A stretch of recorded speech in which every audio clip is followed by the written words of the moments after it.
Oi pessoal, tudo bem? Como vão? Vamos lá para mais uma aula de Direito Digital, Relações Privadas e Internet. Vamos começar essa aula aqui lembrando para que vocês leiam o material antes da aula, certo? Para que vocês assistam a aula e possam absorver com maior qualidade o conhecimento. Façam revisão do material depois, justamente para que vocês possam aprender mais, certo? Isso é uma tática que para qualquer tipo de matéria, qualquer tipo de abordagem de direito é bem interessante, certo? Vamos lá, lembrando que eu falo rápido, então, que eu digo aqui não tem pausa, não tem, estou sozinho aqui, então não tem problema vocês aí na sua casa pausarem, adiantarem, deixarem mais rápida a aula, mais lenta a aula, então fiquem à vontade para vocês aí, para que vocês façam o que vocês acharem necessário, certo? Principais características jurídicas da internet. A internet, lembrando pessoal, a internet é um meio de comunicação. É um meio de comunicação que foi criado para ligar dois pontos, duas pessoas, por exemplo, duas pessoas, mas na verdade dois pontos, então ela é um meio de comunicação, não é um local, não por exemplo, a pessoa fala, está na internet, peraí, não é que está na internet, ela é um meio de comunicação. Dentro desse meio de comunicação nós temos vários mecanismos aí para que essa comunicação seja oferecida, então é um meio de comunicação. Agora, no Brasil, para o direito, quais são as principais características jurídicas da internet? Quando eu falo da internet, eu uso o termo internet aqui, pessoal, mas abrangendo de uma forma genérica aí, todo meio de comunicação feito no espaço digital. Por quê? Porque nós não temos só a internet como meio de comunicação, nós temos aplicativos como meio de comunicação, certo? Que são aplicações, nós temos outros meios de navegação, como por exemplo aí, para quem já ouviu falar do Deep Web, também é um meio de comunicação, certo? Por mais que seja aí em determinadas situações até considerado ilícito em alguns países, mas no Brasil ainda não tem legislação sobre a navegação feita na Deep Web, mas tomem cuidado com relação a isso, que também é um meio de comunicação. Quando nós falamos aqui de internet, nós estamos usando de uma maneira geral, seria um meio de comunicação no espaço digital. Então tomem cuidado com relação a isso, certo? Lembrando que a internet foi um meio de comunicação que foi criado para fins militares, certo? Depois da Segunda Guerra Mundial, aí entrando na Guerra Fria, se tornou depois um meio de comunicação entre as universidades americanas, depois passou para comercialização lá nos Estados Unidos e veio para o Brasil para uso doméstico em 1995. Então a internet foi criada para fins bélicos, certo? Justamente para que se evitasse aí qualquer tipo de interceptação das comunicações americanas, Então surge a internet como meio de comunicação eficiente, hoje ela é comercializada como nós estamos usando aí, certo? Essa observação que eu faço para vocês aqui. Principais características jurídicas. A primeira característica, relativização das noções de tempo e espaço. Quando você fala da internet, com relação ao tempo, ela realmente é feita para que seja de uma maneira veloz, entregue, ou seja eficiente nessa comunicação. Então, quando você fala da relativização com relação ao tempo, no aspecto geral da internet, a internet é para comunicação instantânea, em tese, certo? Ou mais rápido que as comunicações convencionais, como por exemplo aí, telefone ou até mesmo carta e tudo mais, certo? Então, ela com relação ao tempo, nós estamos falando da instantaneidade. E com relação ao espaço, estamos falando da localidade, justamente porque a internet ela liga dois pontos em qualquer lugar do mundo, desde que as pessoas tenham acesso a ela pode ligar esses dois pontos de maneira imediata. Isso de maneira geral. Com relação ao direito, tempo para a internet. O que é o tempo da internet? Celeridade. Certo? Celeridade. Para o direito, celeridade o quê? Em contratação, celeridade em relação de consumo, celeridade em processo, certo? Nós temos aí os processos digitais, acabaram, os processos eletrônicos acabaram gerando aí uma agilidade muito grande para o Poder Judiciário no meio de comunicação com os jurisdicionados, então tem que tomar cuidado com relação a isso, porque com relação para o direito, tempo, celeridade, espaço, quebra de barreira jurídica. Hoje você consegue acessar a Corte Interamericana de Direitos Humanos aqui da sua casa, do seu computador, sem precisar peticionar lá para a Corte Interamericana, notificando uma violação de direitos humanos ocorrida no Brasil ou qualquer outro lugar do mundo. Vejam, pro direito essa característica é importante, porque com relação ao espaço nós tivemos o quê? nós tivemos a possibilidade de se comunicar, de nos comunicarmos com qualquer tipo de jurisdicionado de maneira mais célere possível. Então, olha que interessante, a característica jurídica para o direito seria isso.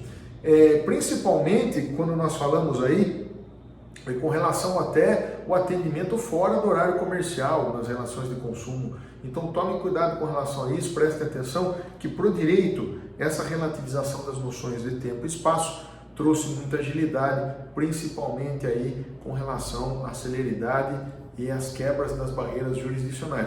O problema que a gente encontra é qual legislação vai ser utilizada para ajustar aí um possível conflito de interesses em dois lugares distintos.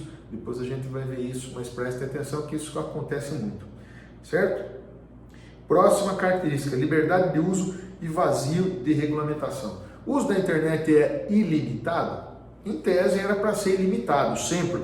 Né? Ela foi criada para quê? Para que o Estado não pudesse gerir, certo? Essa foi a intenção da internet, e depois, né, fora dos fins bélicos, quando ela veio, né, para o movimento dos cypherpunks, né, que são os punks da cifra, né, criaram, né, até a moeda digital, o famoso Bitcoin, dizem que uma criação por eles do Bitcoin. Então, olha que interessante, quando nós falamos de internet ilimitada, em tese ela é ilimitada com relação a possibilidade de qualquer tipo de contato, qualquer tipo de comunicação. Só que nós temos na prática essa limitação que acontece, por exemplo, em determinados países do mundo, você não consegue acessar qualquer site. Você não consegue acessar, por exemplo, sites coreanos, da Coreia do Norte, por exemplo. Difícil, eles também não têm acesso aos sites aqui do mundo, da outra parte, né, do planeta. Então, olha que interessante isso, porque com relação, quando você fala da ilimitabilidade da internet, você fala, tecnicamente ela foi criada para ser limitada, certo? Mas ela é limitada em determinadas situações, em determinados países, certas situações. Crianças, por exemplo, têm acesso a qualquer site. Né? Determinadas pessoas, por exemplo, em determinadas localidades do mundo, não têm acesso a qualquer site. Né? Nós temos relatos de países aí, lá, por exemplo, como o Irã, parece que, se eu não me engano, as mulheres não têm acesso a qualquer tipo de site. Me falaram uma vez isso, eu não me engano, não sei se é isso, bem isso mesmo, parece que Dubai também é a mesma coisa, exceto os turistas, parece que tem acesso liberado, mas há uma limitabilidade do acesso à internet. Então, ela é característica da internet, é a ilimitabilidade. Ela foi criada para ser limitada, só que ela acaba sendo limitada em determinadas situações. E por que eu estou falando isso? Porque como a internet tem essa característica da ilimitabilidade, é normal que se busque regulamentação específica do uso da internet nesses países. E quando você fala de regulamentação mundial da internet, fica meio difícil porque você não consegue pautar um comportamento no Brasil, um comportamento na China, um comportamento na Rússia, que são países totalmente diferentes e fazem uso da internet da maneira mais ampla possível. Então é difícil você ter aí essa regulamentação mundial. E quando você fala da falta de regulamentação mundial do uso da internet, você fala de problema. Por quê? Porque quando você trata aí da internet no mundo, o uso dela é o mais variável possível. Então, nós temos problemas aí que acontecem levando em consideração a não freagem do uso. Por exemplo, o Brasil é limitado o uso da internet com relação à manifestação de determinadas liberdades. Nos Estados Unidos, não. Nos Estados Unidos, a liberdade é ampla, principalmente no uso da internet. Você vai ser responsabilizado pelos seus atos, não significa que a liberdade aqui, ela não gera irresponsabilidade, ela gera responsabilidade, tanto no Brasil como nos Estados Unidos. Só que no Brasil, nós vamos ver depois, que a limitabilidade, esse uso da internet, algumas vezes, essa liberdade ela é restrita, ela é restringida, certo? Por exemplo, discurso de ódio no Brasil, né, nós vamos depois ver a classificação, o conceito de discurso de ódio, só para antecipar, tem discurso de ódio e discurso do ódio. Né?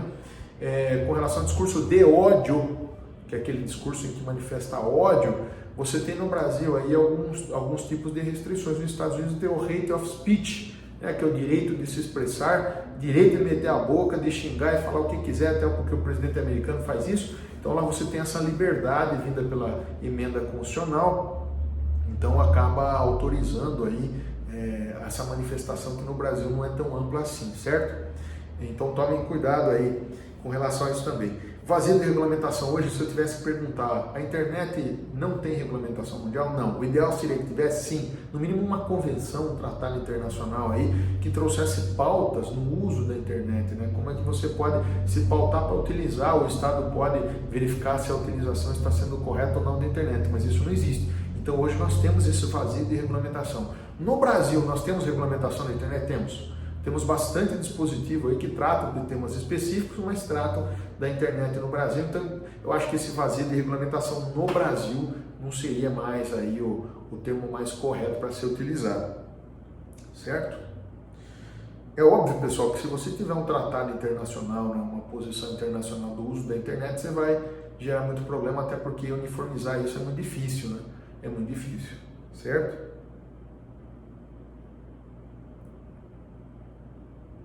Próxima característica. Tendência à dispensabilidade de documentos físicos.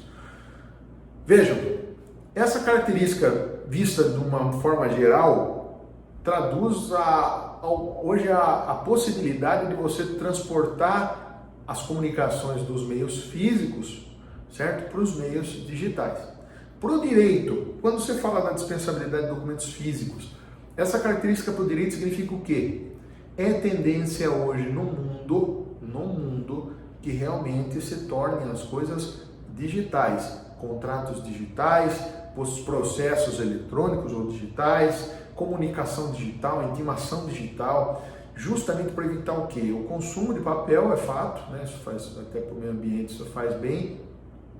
Além disso, além do consumo do papel, você tem aí a facilidade de acesso desses documentos.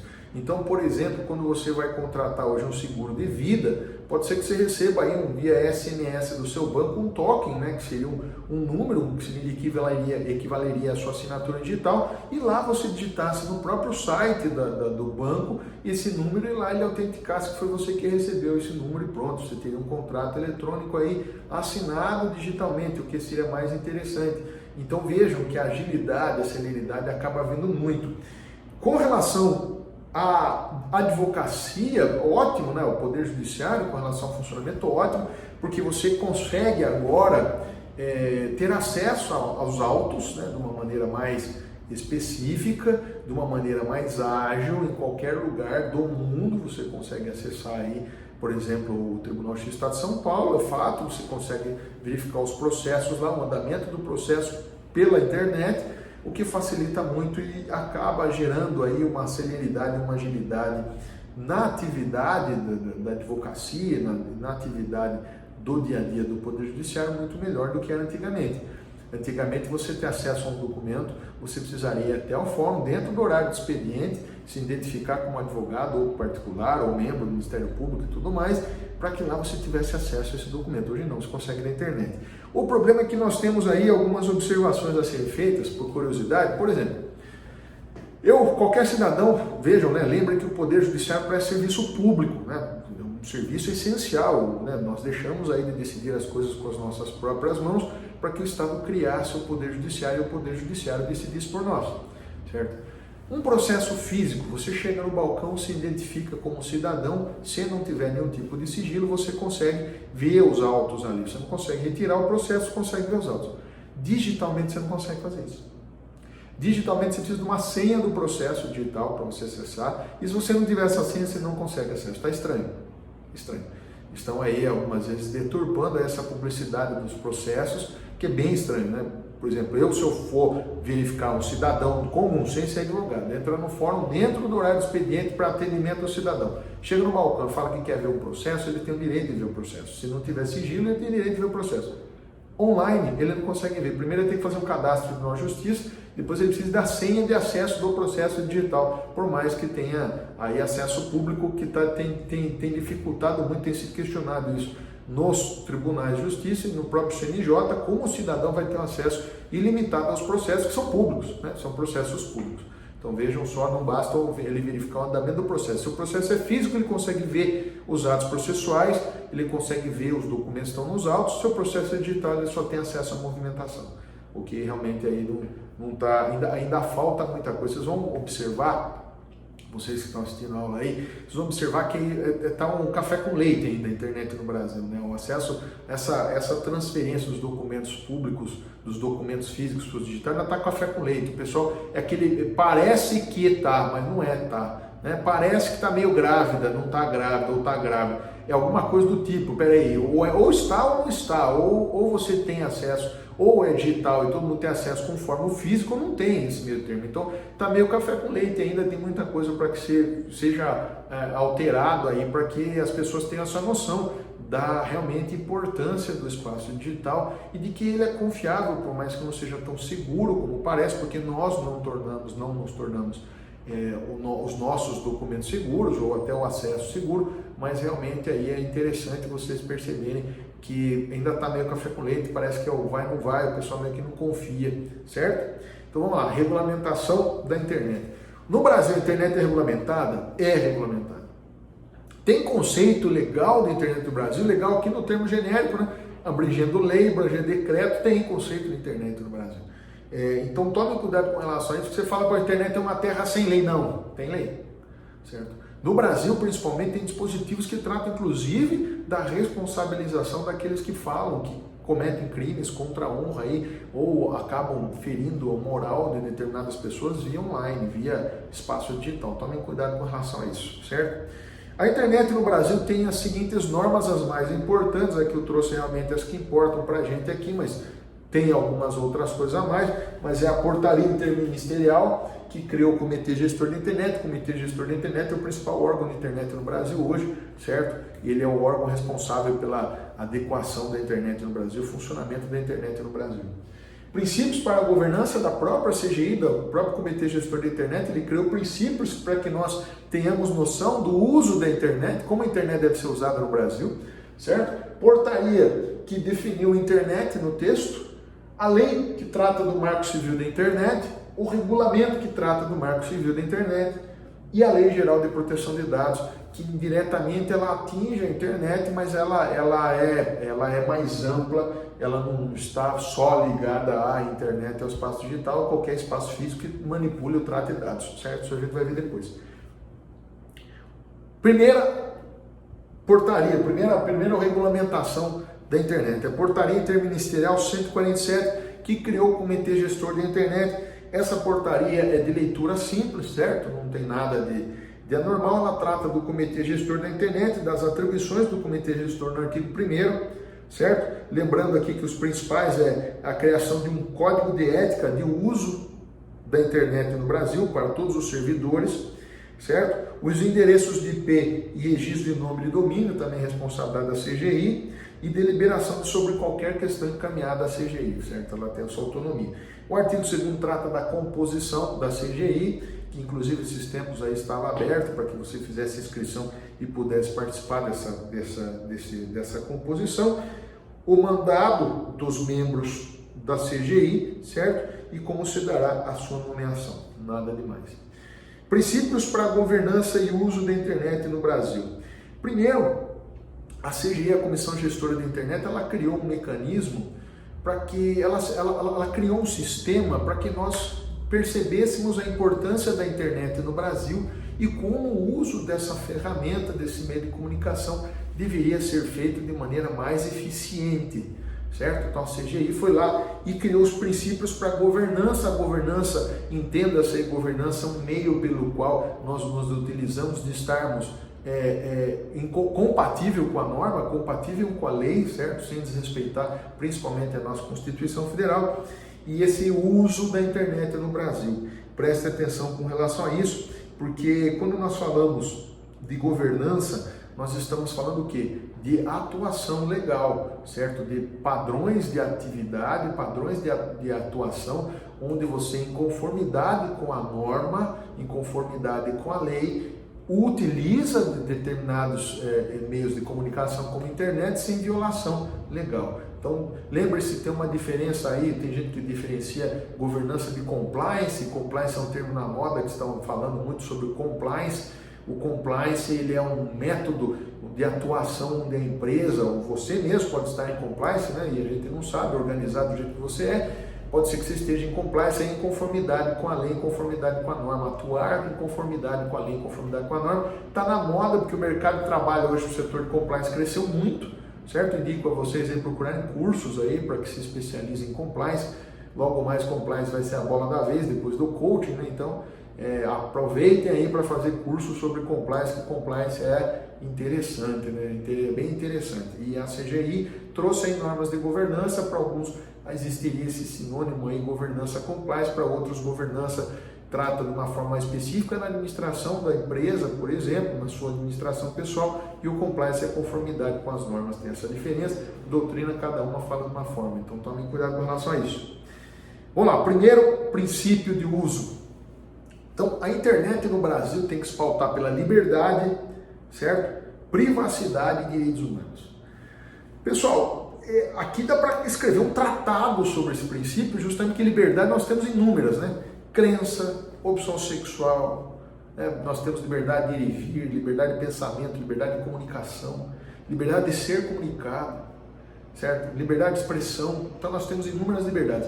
Todas elas devem ser protegidas quando forem utilizadas no espaço digital.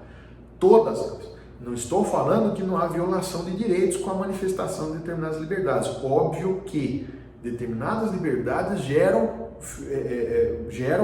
acabam ferindo direitos de outras pessoas e que vão gerar indenização, é óbvio, né? Porque você acha que você está vestindo a capa da internet, já ouviu falar desse termo, a capa da internet. Tem muitas pessoas que quando estão sentadas no computador se acham super-homens, né? E falam o que querem, fazem o que querem, só que depois, ao vivo e a cores ali, eles não são bem assim. Então tomem cuidado com relação a isso, porque muitas pessoas acham que a internet, ela por ser uma terra sem lei, ela acabaria dando essa possibilidade da liberdade em todos os sentidos, de todas as formas e sem excesso nenhum, o que é mentira, certo? E esse princípio diz, quem for utilizar a internet, quem for promover o uso da internet, prestar esse serviço, vai saber o que? A liberdade vai ser utilizada, certo? Nós vamos dar a possibilidade de liberdade, de acesso, a liberdade de comunicação, a liberdade de informação, a liberdade de expressão. Vamos dar essa liberdade, só que todos os excessos serão responsabilizados. Então tomem cuidado com relação a isso.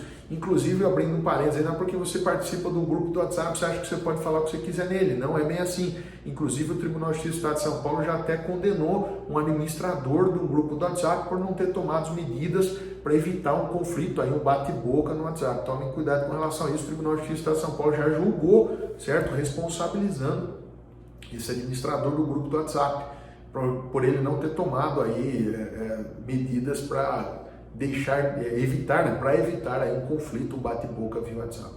Então tomem cuidado com relação a isso, inclusive porque a maioria dos brasileiros do mundo, a maioria das pessoas no mundo participam de grupos do WhatsApp, inclusive são administradores. Eu estou fora, não administro nenhum grupo e não participo de qualquer grupo do WhatsApp, certo? Vamos lá, pessoal. Outro princípio, né? Privacidade. Nós temos o direito à privacidade, nós temos o direito de ser esquecidos. Já ouviram falar disso? Direito ao esquecimento. Nós temos o direito de sermos esquecidos, de nos deixarmos em paz, de nos deixarem em paz. Nós temos o direito de nos deixarem em paz. Nós temos o direito de ser esquecidos. Isso deve ser respeitado, até porque a privacidade na internet ela é tão protegida quanto a privacidade fora do espaço digital. Exemplo clássico é isso, é o uso de uma foto, certo, feito por uma empresa de publicidade, onde pessoas aparecem naquela foto sem terem autorizado. E aquela foto foi baixada aí do Google, né? Foi baixada da internet, como se não tivesse violação de direito autoral nem da imagem das pessoas. E essas pessoas acabaram promovendo uma ação pedindo a retirada dessa publicidade, dessa propaganda aí, justamente porque elas violaram o direito à imagem. Então a internet no Brasil tem que promover a proteção da privacidade. E direitos humanos nem se fala, né, pessoal? Lembra do conceito de direitos humanos e direitos fundamentais. Direitos humanos são aqueles direitos fundamentais protegidos, aí eu falo, abro em aspas, né? Porque os direitos humanos são os direitos essenciais à vida digna que são protegidos no âmbito internacional. Os direitos fundamentais são esses direitos essenciais à vida digna, aí justificados e expressados, externados, escritos na nossa Constituição Federal. Então tem essa diferença de nomenclatura já também. Tem muito doutrinador que diz que já não há mais essa diferença de direitos fundamentais. São direitos humanos, os direitos humanos são direitos fundamentais, certo? Para fins só de nomenclatura existe essa diferença. Então nós temos aí o respeito aos direitos humanos, eles vão colocar nos direitos fundamentais, porque nós temos proteções de direitos humanos que vão além dos direitos fundamentais.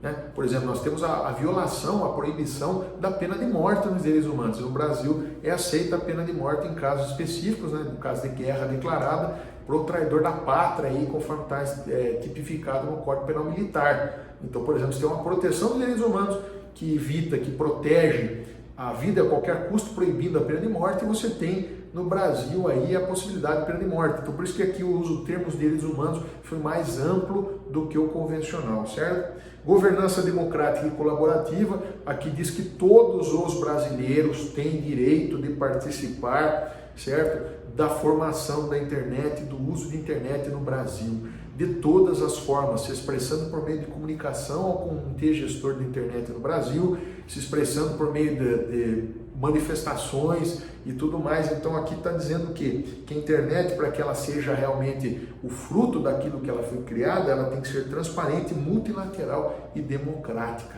certo? Democrática com relação principalmente ao uso dela. Universalidade, pessoal. A internet é o principal meio de comunicação no mundo e é o meio de comunicação que mais possui informações. Então, poxa, nada mais justo que ela seja universal. Quer dizer o quê? Que ela seja utilizada como instrumento para todos, justamente porque ela é um meio para o desenvolvimento social e humano, como o decreto que regulamenta o Marco Civil da Internet fala isso, que ela é um meio essencial para o regulamento, né, para o desenvolvimento social e humano.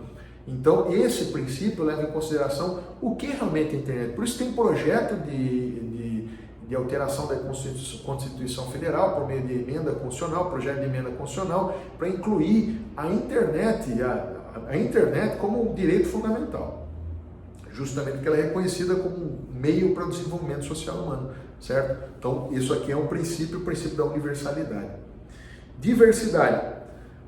A internet também deve ser utilizada para que se expresse diversidade, justamente por ser o principal canal de informação no mundo, certo? O conteúdo de informações que minuto a minuto são gerados na internet é muito grande, certo? É muito grande. Se digitar lá na internet, mula sem cabeça pegando fogo, vai aparecer alguma coisa, mula sem cabeça pegando fogo, brincadeiras à parte, mas bem, tem de tudo lá, certo? E essa diversidade, principalmente a diversidade religiosa e política, religiosa, política e sexual, são as que mais devem ser preservadas na internet, porque elas realmente formam aí o cidadão, né? Elas trazem para a pessoa uma personalidade, inclusive uma personalidade sexual. Justamente essas manifestações devem ser respeitadas, essa diversidade deve ser protegida. Veja, princípio de uso da internet no Brasil. Então, por isso, pessoal, esses bate-bocas aí que existem, principalmente em grupo do WhatsApp de família, né, onde tem bate-boca todo domingo a respeito de política, a respeito de opção sexual, a respeito de coronavírus, né, nós temos aí que justamente levar em consideração que essa diversidade deve ser protegida. Inclusive as manifestações políticas que existem aí com sites de determinados partidos políticos devem ser protegidos, certo? Inovação. É princípio da internet no Brasil a inovação. Essa inovação também, princípio de uso, essa inovação deve ser levada em consideração, porque não adianta nada, pessoal, a internet no Brasil ser um instrumento de promoção da evolução, né, social e moral do sujeito e não funcionar, certo? E não ter determinadas características para que se possa aumentar a velocidade, aumentar o número de acessos, aumentar a possibilidade de que seja se manifestada a liberdade de maneira ampla. Não dá para ela não funcionar. Então, quando você fala de inovação aqui, você fala o quê? Você fala justamente da possibilidade de ampliação e difusão de novas tecnologias para que a internet seja um meio de comunicação muito eficiente. Também é princípio do uso da internet no Brasil a neutralidade, a famosa neutralidade que está lá no artigo 9º do Marco Civil da Internet, foi depois regulamentado lá pelo artigo 3º e seguintes do decreto que tratou do Marco Civil da Internet. A neutralidade é um princípio de uso da internet mais especial que nós temos. Por quê? Vou dar um caso prático. Por exemplo, não pode funcionar a Netflix na minha televisão melhor do que o Globoplay. Não pode funcionar na minha casa a internet melhor do que na casa do meu vizinho. Por que isso? Porque existem algumas situações onde Determinados provedores de acesso, depois a gente vai explicar o que é, mas provedores da internet acabam dando prioridade para determinados canais de comunicação na internet do que outros. Acabam dando mais velocidade para o João da Silva, que é o prefeito do município, por exemplo, né? Que é o prefeito, do que para o Zezinho, que não é nada. Então isso acaba acontecendo no mundo, não estou falando no Brasil, no mundo. O exemplo clássico é os Estados Unidos. Então, no mundo, você tem a possibilidade, por exemplo, da TIM não cobrar de você o acesso ao Spotify. E o Spotify funciona muito melhor do que um outro canal de, por exemplo, o iTunes Play, ou não sei se existe aí, o iTunes Music, né? O iTunes Music, né? Do que o iTunes Music. Então, o Spotify, que é de graça pela TIM, não pode funcionar melhor e mais rápido do que pelo seu próprio celular, você usando o iTunes Music aí. Por quê? Porque indiretamente o Spotify pagaria para isso. É exemplo, é clássico, né, pessoal? É um exemplo, é óbvio. O Spotify pagaria para a TIM aí por fora para que a TIM desse prioridade para o funcionamento do Spotify ao invés dos outros aí tocadores de música. Isso é a neutralidade. Essa neutralidade veio com o princípio dizendo o seguinte: todos aqueles que usam a internet vão ser tratados de maneira igual, exceto os meios com relação aos meios de uso da internet que tratam da segurança, certo? A gente vai ver as possibilidades lá em que a segurança pode ser colocada à frente. Caso contrário, a minha internet tem que funcionar do mesmo jeito que a do Joãozinho, certo? E o meu Spotify tem que funcionar do mesmo jeito que o iTunes Music.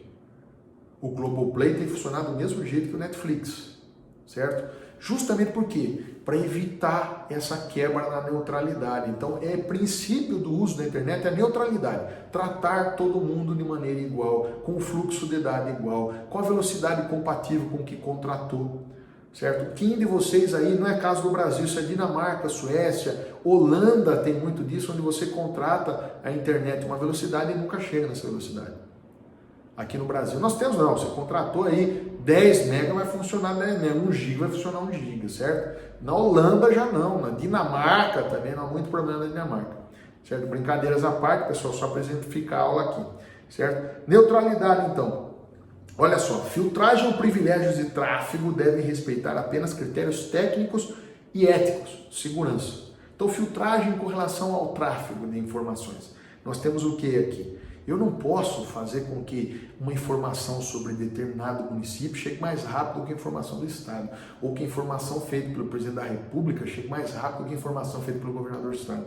Funciona exemplificando dessa maneira. Está aqui, ó. Não sendo admissível motivos políticos, comerciais, religiosos, culturais ou qualquer outra forma de discriminação ou favorecimento.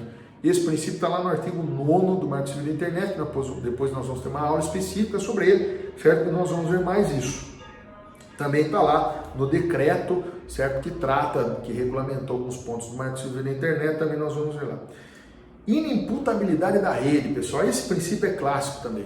O que esse princípio diz? Quem tem que ser responsabilizado é quem colocou o material, quem colocou o comentário, quem colocou o vídeo na internet, não o provedor. Eu tenho que processar o Murilo por ter colocado um vídeo no YouTube, não o YouTube, certo? Porque senão ninguém vai querer trabalhar no Brasil. Senão as pessoas, esses provedores, esses grupos, essas empresas não vão querer trabalhar no Brasil. Se todas as vezes elas forem responsabilizadas, nós vamos ver alguns casos aqui que há responsabilização sim.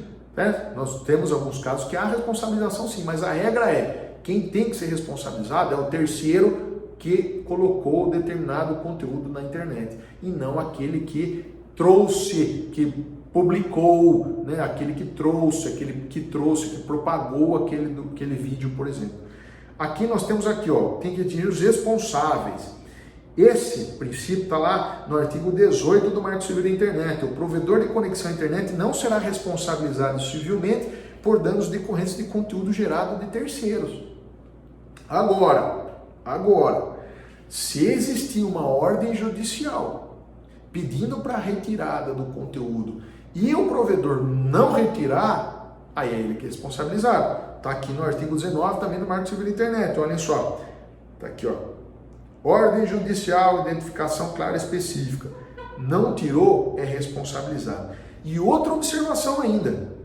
Não precisa de ordem judicial e vai gerar responsabilização do provedor de acesso, certo? O provedor de conteúdo da internet, se tiverem conotações de nudez e sexual.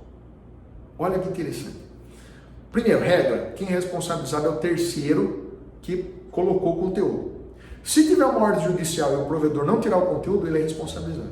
Agora, não precisa nem de ordem judicial e basta o pedido da vítima, o pedido de terceiro que se incomode com aquilo, certo? Para que ele retire, o provedor retire os conteúdos que tenham cena de nudez ou sexo. E se ele não fizer isso, não precisa nem de ação judicial. Se ele não fizer isso, ele é responsabilizado. Olha que interessante. Então vejam, exemplo clássico, eu tive um caso aqui no escritório, onde a pessoa teve o seu perfil do Instagram falsificado, né? A gente fala réplica, onde no outro perfil dava a intenção em que ela era do programa. Ela era do programa, tinha alguns makes ali, algumas montagens de fotos onde ela aparecia seminua, e ela fez provocou o Instagram, por meio do escritório, provocou o Instagram para que o Instagram retirasse o conteúdo, certo? O Instagram retirou imediatamente. Vamos dizer, por exemplo, que o Instagram não retirasse. Ele seria responsabilizado subsidiariamente porque tinham cenas de nudez e sexo. Então tomem cuidado com relação a isso. Regra, terceiro tem que ser responsabilizado com ordem judicial. Tem que tirar e não precisa de ordem judicial e tem que tirar, senão é responsabilizado nos casos de nudez e sexo, certo? Tomem cuidado com relação a isso. Está no artigo 21 do Marco Civil da Internet. Próximo princípio, funcionalidade, segurança e estabilidade. Esse também é um princípio do uso da internet no Brasil, que trata lá que não adianta a internet ser um meio principal de comunicação no mundo se ela não funcionar. Primeiro, ela tem que ser funcional. Nós estamos vendo aí o coronavírus gerando um colapso na internet no mundo inteiro, certo? Principalmente no Brasil, onde toda hora, se eu não me engano, está caindo a internet, não está funcionando da maneira correta, porque todo mundo está utilizando a internet para se comunicar, e ela não está sendo funcional. O que o Brasil tem que fazer? Tomar medidas técnicas para que ela seja funcional. Segurança também. Tomar medidas técnicas, criando padrões de segurança para que todos tenham segurança na hora do acesso da internet no Brasil. A internet não é segura, nós temos que tornar ela segura tomando as nossas medidas, por exemplo, senha de duplo controle ou dupla senha, você tem a senha de entrada, senha de aplicativo, né? Trocar a senha a todo momento, não deixar as senhas, aquelas senhas mais básicas da data de aniversário e tudo mais, tomar cuidado com relação a isso. E a estabilidade também, ela não adianta nada, ela não vai funcionar se ela não for estável, certo? Próximo princípio, padronização e interoperabilidade. A internet tem que ser padrão, tem que ter padrão aberto. O que significa isso? É regra, está na lei, está no Marco Civil da Internet, está no decreto que trata do Marco Civil da Internet, a possibilidade da utilização de padrões abertos. Quer dizer o quê? Quando nós falamos aqui de padrão aberto, é a possibilidade de que todos acessem e todos possam interoperar e participar no desenvolvimento da internet no Brasil por meio da participação junto ao Comitê Gestor de Internet. Então a internet ainda é um meio de comunicação, mas que ele aceita o quê? A possibilidade de participação e de operabilidade por demais técnicos e por demais institutos. Isso acontece no Brasil. Ambiente legal e regulatório, nós temos também esse último princípio da internet no Brasil, do uso da internet no Brasil, onde a internet tem que ser um ambiente legalizado. Quando eu falo ambiente legal, não é que é legal ficar lá na internet, é realmente um ambiente legalizado, estruturado por meio de pautas, por meio de normas de conduta, para que haja aí a possibilidade do uso da internet de uma maneira colaborativa, certo? E de uma maneira saudável. Então são esses os princípios de uso da internet que advêm aí pela Comitê Gestor da Internet, certo?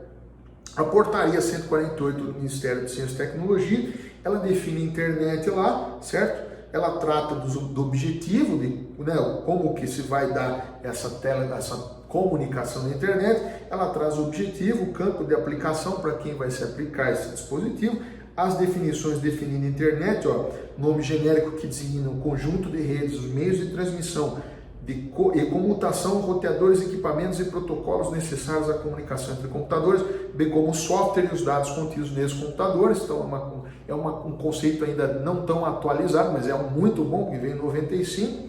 Trata lá do serviço valor adicionado, conexão, provedor, traz aí vários conceitos, depois dê uma olhada, por favor, certo? Não tem nada específico aqui que a gente possa nos debruçarmos, mas só para vocês saberem aí qual que é o principal, a criação dessa portaria, certo? E que realmente ela define o que é a internet e traz como essa internet vai funcionar, quem vai poder promover essa internet no Brasil, quais são os órgãos responsáveis pela essa fiscalização, certo? Marco Civil da Internet, nós já voltamos numa aula específica sobre o Marco Civil da Internet e seu regulamento.